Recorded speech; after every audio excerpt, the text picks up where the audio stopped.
My name is Eldon Sell. I'm here from Mercer Landmark, and with me today is Mike Watercutter from Mercer County Soil and Water.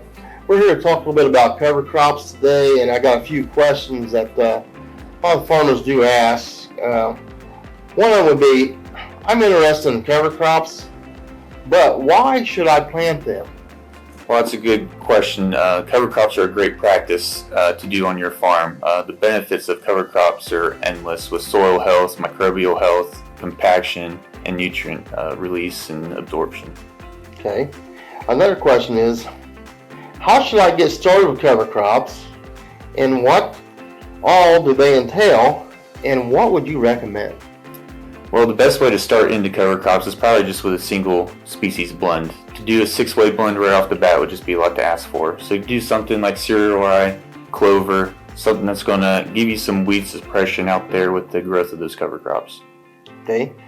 And another one would be, do I need to change my farming practices much, and how may it be beneficial to me? You really don't have to change your practices too much. Going out there, planting those cover crops, making sure you have the right herbicide practices out there to make sure you be able to establish those cover crops well. The benefits are really just endless with your soil health again, weed suppression, erosion control. It's just great. Okay.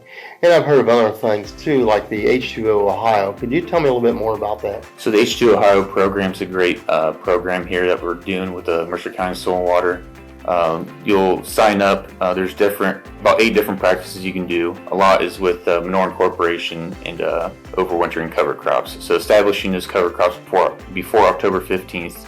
Do not disturb those over the winter, and by March 15th you can do your terminations of those cover crops. Well, I want to thank you for sitting down with us today, and if we have any more questions, farmers could contact the Soil and Water up here and talk to you a little bit, or any of your office people about this. We also here at Mercer Landmark, we'd be more than glad to field your questions and help you along with it. You can stop in at any of our retail facilities, and thank you for this today.